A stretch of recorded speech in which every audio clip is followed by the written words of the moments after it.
بسم الله والصلاة والسلام على رسول الله. السلام عليكم ورحمة الله وبركاته.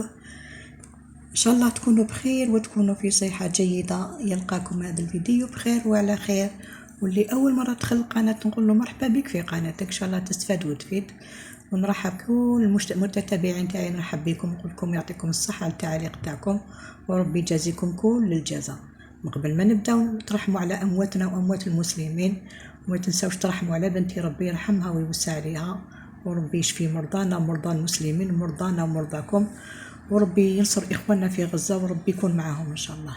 اليوم جبت لكم هذا الوصفة تاع حلوة العيد ولا حلوة المناسبات. يعني شوفوا يعني يعني من كما يقولوا تاع زمان. يعني شوفوا كلش كانوا يخدموا. هاي لك حلوة تاع زمان بكري. شوفوا زمان كانوا ما يبداوش في يذوبوا الزبده ويذوبوا السمن، ولا يديروا قبل الفرينه والملح ويديروا شويه سكر غلاس، ولا يسبقوا دائما في النواشف باش يديروا هذوك ليدان.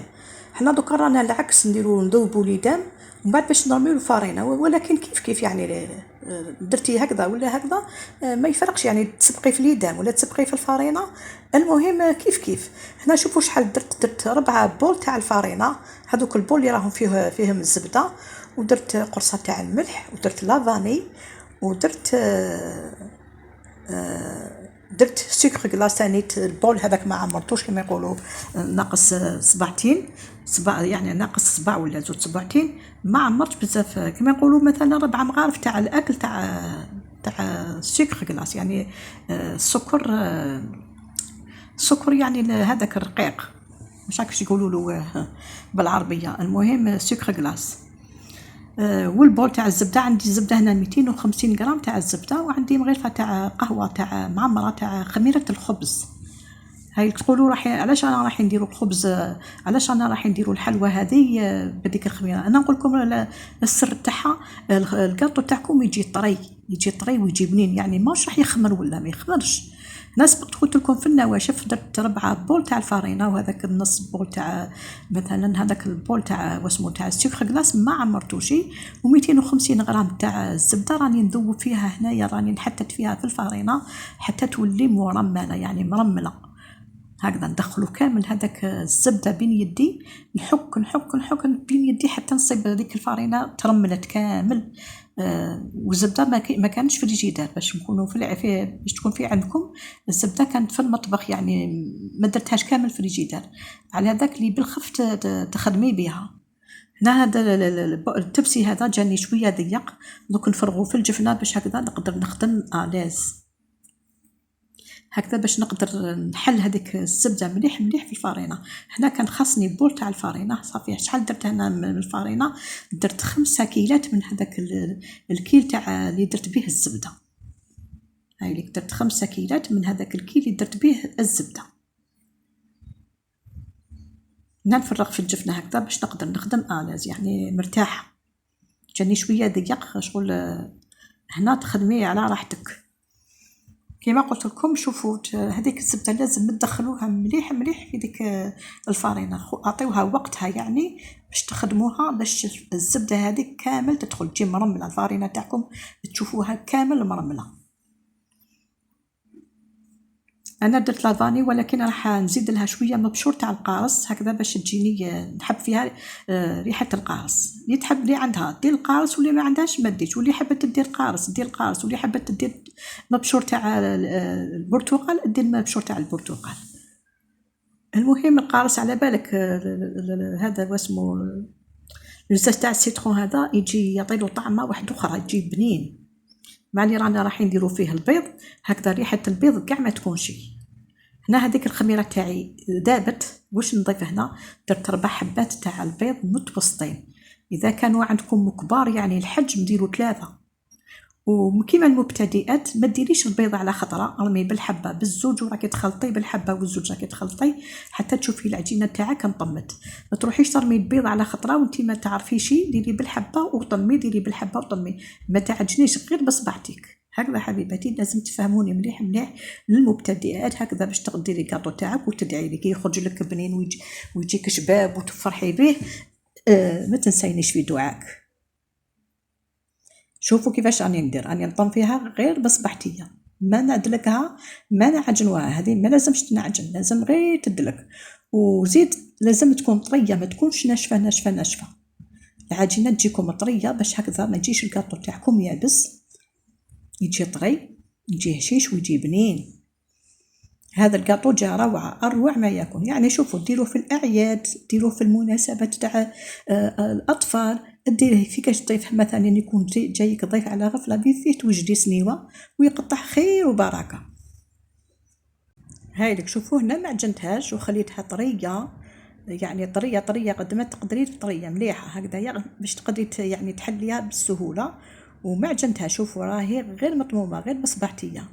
وكاوش نديرلها نخليها ترتاح واحد 10 دقائق، نغطيها بصاشي هكا ونخليها 10 دقائق لو طون لي نخمل السطح العمل تاعي. نفرز كامل هذاك الدوزان اللي جبدته ومن بعد نبدا نخدم. شوفوا هنا قطعتها على 3، ولكن راني خادمه سنيوه من قبل، راني مش العجينه هذه العجينه الثانيه. درتها على 3 ومن بعد كي شطت لي العجينه زدت حليت الرابعه. المهم حبيباتي هذه هي، تحبوا تحلوها على 3 تحبوا تقسموها على 4. حل هنايا شوفوا هنايا حليت بابي هنايا، درت عندي سنيوه تاع 28 على 30، هذوك الصغيورين راكم تعرفوهم كامل وراهم موجودين كامل في المحلات. يعني هذه هي، ديري سنيوه تقطع لك خير وبركه.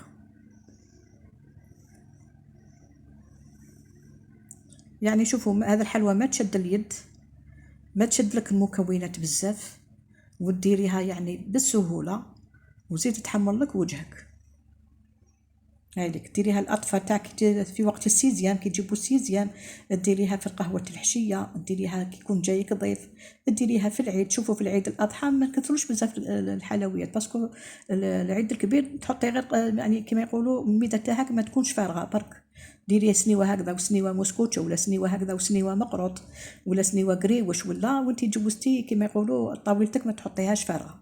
ماشي كما العيد كما يقولوا العيد الفطر. شوفوا العيد الفطر نتنوعوا من الحلويات، نديروا انواع واشكال، كاين اللي يدير 10 اشكال، كاين اللي يدير 7 اشكال.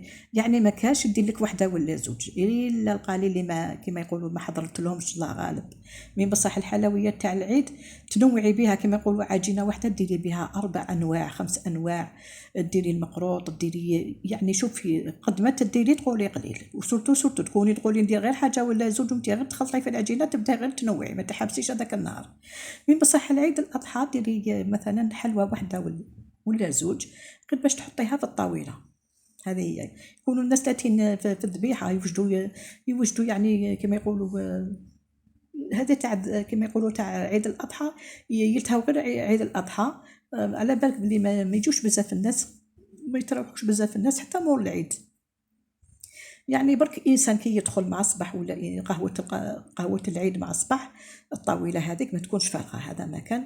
وكما يقولوا تحليها تحلى ياماتك دائما حلوه، تحلى ياماتك دائما حلوه العيد. حلوه لازم تكون حلوه العيد، وتكون حاجه حلوه في مائده القهوه هكذا باش يحلى لك العيد، وتكون ياماتك دائما حلوين. هكذا حبيباتي. ما تنساوش على بالك من ذو حجه هذوك يبداو، ماشي حاب يقول حنا ذو حجه كنا ما نعرفوش بكري، ملي تدخل علينا اول حجه وحنا تكبير في التكبير، يعني راكي قاعده وتكبري سبحان الله والحمد لله ولا اله الا الله والله اكبر ولله الحمد. هذه راكي تخدمي في شغلك وراكي تكبري.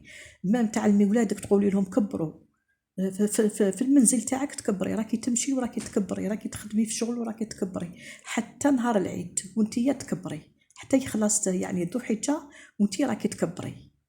يعني ملي يقولوا لنا غدوه ان شاء الله اول ذو حجه وانتي تقعدي تكبري، راكي تخدمي في شغل راكي تمسحي وراكي تكبري.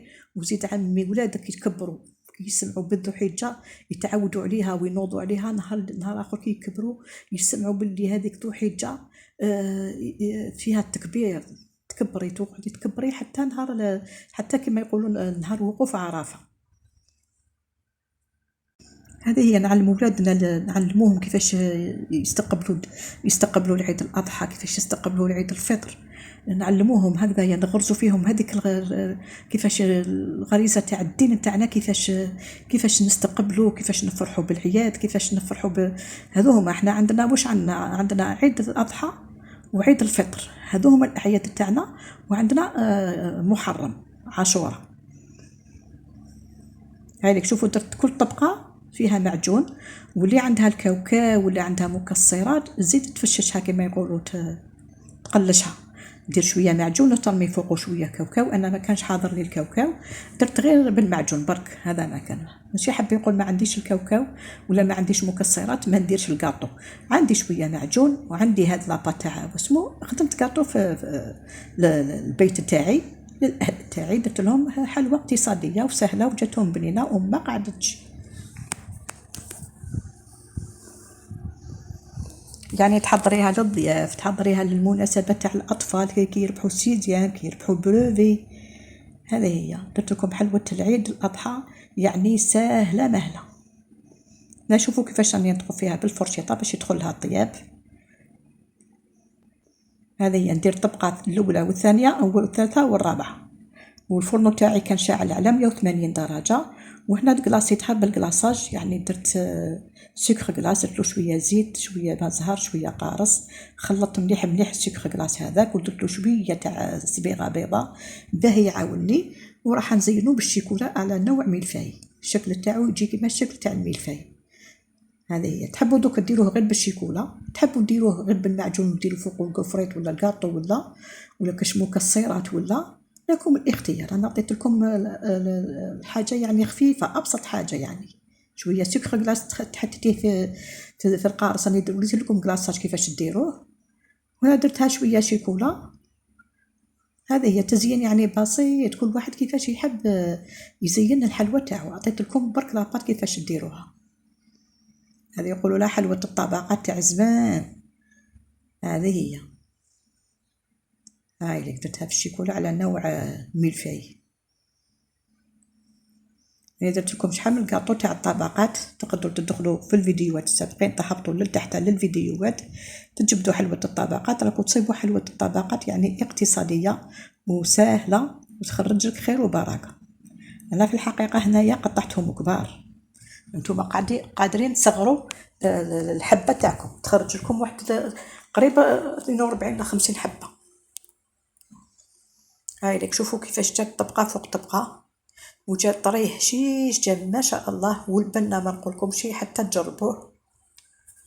هاي لك هنايا درت له هاد لي سيغيز، هاد لي سيغيز خدمتهم معاكم في الفيديو.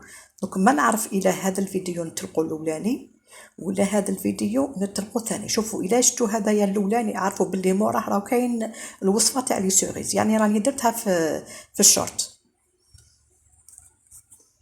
هاي شوفوا شحال جاو شابين لي سيغيز كي خدمتهم بالقشور تاع الدلاح، جاو اروع ما يكون. دونك الا طلقت هذا الفيديو عرفوا باللي الفيديو الثاني راني راح نطلق لكم لي سيغيز، ولا شفتوا هذا الثاني عرفوا باللي سيغيز هما الاولانيين، هذو لي سيغيز اللي خدمتهم منزليين. هذه هي الوصفه تاعنا تاع النهار اليوم. دمتم في رعايه الله وحفظه. سلام.